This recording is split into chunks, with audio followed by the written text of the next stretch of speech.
की please don't read this poem, it is private. पण कवीला खरंच म्हणायचं आहे का की ही कविता तुम्ही वाचू नका? हा जरी त्याच्यामधून अर्थ निघाला असला तरी त्याचा अर्थ मूळ अर्थ तसा नाही. एखाद्याची समजा पर्सनल डायरी असते, it's for me, it's for me. ही डायरी कोणाची आहे? टीचरची आहे. It's for your it's for your no, it's for your no, it's for me. And याच्यामधलं जे मॅटर आहे हे matter personal, it is private, it is private. मग याच्यामध्ये कोणी म्हणजे ही माझी जरी असली अजून कोणाची असू शकते, दुसऱ्याची असू शकते, ज्याची त्यानं लिहिली. म्हणून मग आपण त्याच्यामधली ही पर्सनल माहिती जी असते, प्रायव्हेट माहिती जी असते, ती कोणाची प्रायव्हेट माहिती आपण वाचू नये. कारण की त्याच्यामध्ये त्याच्या जीवनातल्या खाजगी बाबी त्याने लिहिलेल्या असतात, प्रायव्हेट गोष्टी लिहिलेल्या असतात. तो म्हणून मग त्याची जी डायरी वाचायची असली तर तेव्हा त्याची काय मागसाल तुम्ही? त्याची काय मागाल तुम्ही? परमिशन मागाल ना की sir I can read this diary.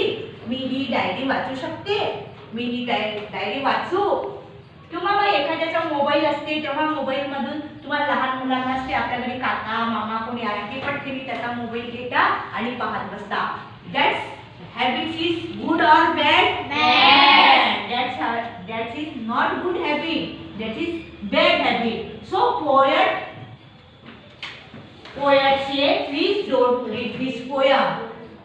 या पोएम मधून कवीने असं सांगितलं आहे की दुसऱ्याच्या कोणत्याही वस्तूला परमिशन शिवाय वाचायचं नाही, हात लावायचं नाही. बिकॉज दिस वॉज हिज और हर्स प्रायव्हेट.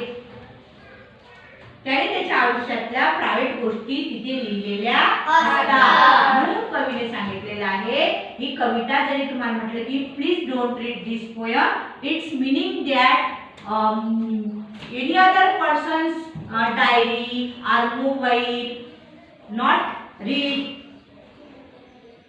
यस, बरोबर? त्याच्या गोष्टी वाचणं हे बरोबर आहे का? नाही. It's diary is for me not for your. So कोणतीही गोष्ट कोणाची असली तरी त्याला विचारल्याशिवाय त्याच्या गोष्टीला हात लावायचा नाही आणि वाचायचे सुद्धा नाही.